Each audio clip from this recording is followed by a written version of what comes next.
Bye Udaipur. ഇന്ന് ഉദയ്പൂരിനോട് bye പറഞ്ഞ് ജോധ്പൂരിലേക്ക് പോവുകയാണ്. ജോധ്പൂരിലേക്ക് പോകുന്ന വഴിയിൽ ഞങ്ങൾ വണ്ടിയുടെ എന്തോ കാര്യത്തിന് വേണ്ടി നിർത്തി. അപ്പോൾ അവിടെയൊക്കെ ഇങ്ങനെ രാജസ്ഥാൻ്റെ തനതായ വേഷമണിഞ്ഞ സ്ത്രീകളെ പുരുഷന്മാരെയൊക്കെ കാണാൻ പറ്റി. ഈ അപ്പൂപ്പനെ കണ്ടപ്പോൾ എനിക്ക് ഞങ്ങളുടെ നാട്ടിലെ വിക്രമനങ്കിളിനെ ഓർമ്മ വന്നു. കാരണം ഞാനും ഒപ്പം സൈക്കിളിൻ്റെ എന്തെങ്കിലും കാര്യത്തിന് അങ്കിളിൻ്റെ അടുത്തേക്കായിരിക്കും പോവുക, കാറ്റടിക്കാനും പഞ്ചറൊട്ടിക്കാനും എല്ലാം. ഇവിടെ കാണുന്ന സ്ത്രീകൾ സാരി ധരിച്ചിരിക്കുന്ന വിധവും അതുപോലെ തന്നെ വള പോലെ എന്തൊരു സാധനം ഇങ്ങനെ കൈയുടെ ഇങ്ങി വരെ കയറ്റിയിട്ടിട്ടുണ്ടായിരുന്നു. പക്ഷെ അതിൻ്റെ ഒരു ഫോട്ടോ എനിക്ക് എടുക്കാൻ പറ്റിയിട്ടുണ്ടായിരുന്നില്ല. അങ്ങനെ ഞങ്ങൾ ജോധ്പൂർ എത്തി, ചെക്ക് ഇൻ ചെയ്തു.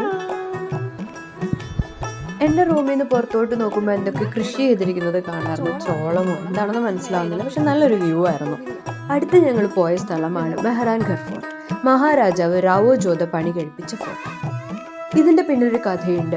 പണ്ട് മഹാരാജാവ് ഇതുവഴി വന്നപ്പോൾ ഈ ഹില്ലിൻ്റെ മുകളിൽ ഒരു ഫോർട്ട് നിർമ്മിക്കണമെന്ന് ആഗ്രഹിക്കുകയും അവിടെയുള്ള ജനങ്ങളോട് ഒഴിയാൻ ആവശ്യപ്പെടുകയും ചെയ്യുന്നു.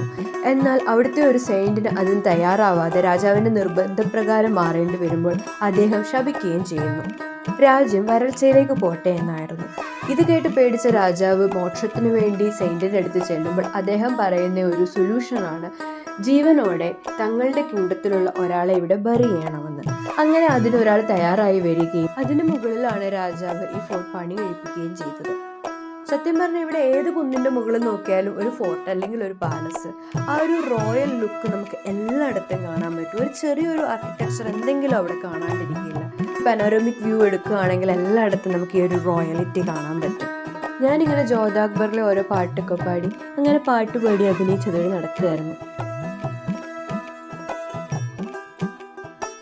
സത്യത്തിൻ്റെ ലൈഫിൽ ഒരിക്കലെങ്കിലും നമ്മൾ ഇതൊക്കെ വന്ന് കാണേണ്ടതാണ് കേട്ടോ.